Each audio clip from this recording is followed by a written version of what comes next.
Yes. Joe Biden at first was great on Israel. And he, when he said the way he speaks, which is, not a lot of words, but he said, in regards to Hezbollah and all them going after, and he said no. And he, like, that meant a lot to Jewish people. And it was the right thing. Like, yo, he had our backs. And he was like, don't f around. Hezbollah, Houthis, don't f around. And he sent the ships in and don't f around. And when it started to become, good cop, bad cop, it's election season in Dearborn, Michigan and Nevada and all this stuff, it started to, and I'm like, yo, we can't afford this good cop, bad cop shit now. This is not the time to be good cop, bad copping. This is not the time to second guess publicly.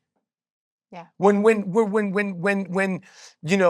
this is happening, when there's hostages, number one, when what happened is still being sorted out, and the brewing of the anti-Jewishness in this country, like this is not the time, and that's, I can't remember when, but that's when I was like, I started like, I started educating myself more, but also I was just like, no, this is not okay. Like, and the really learning the reality of things, it was like a lot of wake-up calls. And that's when I said, what I said. And then it's crazy because now here we are. It's like, again, you talk about things changing. It's like, and now Joe's gone and we got the next situation. To me, again, it was simple. And that relationship with Israel through the years, throughout all these different presidents. I mean, listen, and there's some people are, you're a, what is the phrase when you have one issue that's the issue to vote on? Yeah, I'm a one issue guy. And? I vote now with my money and Israel, and not in that order. It might be Israel and my money. Israel and your money. I don't fuck around with the race politics, gender politics. I ain't speaking on behalf of nobody. None. Nothing, nobody. All that shit, I'm done. Dogs, cats, LGBT, I'm done. Don't squares, fucking nothing. Because the silence and the lack of support. And Israel needs to be protected, period, without question. Period, without question. What do you say to people who are on the other side of it and are, pro-Palestine and are okay with what happened? There's no pro-Palestine. Right? There is no pro-Palestine.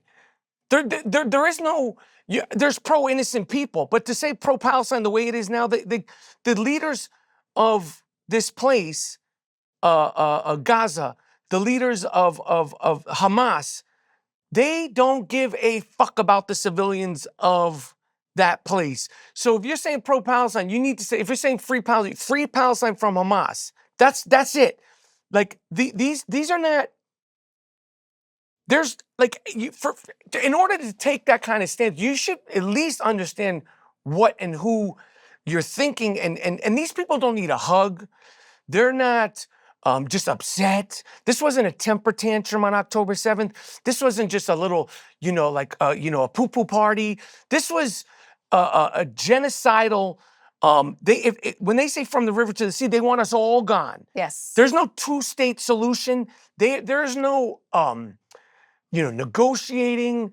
There's no nothing. They've made it clear, and they've continued to make it clear that they want Israel and the Jews and the LGBTQ and blacks and Muslims and Catholics and Protestants. If you're not radical jihadists, they want to be done. Exterminated. And Israel's the appetizer. The meal hasn't even been served. This is like, they might even be the appetizer. It's like a good piece of bread with some butter. And they say it over and over and over and over and over and over and over.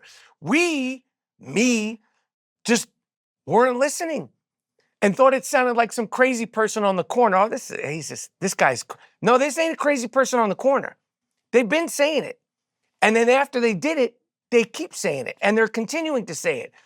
I mean, I could go on and on and on about the history and the facts and the reality, but there's nothing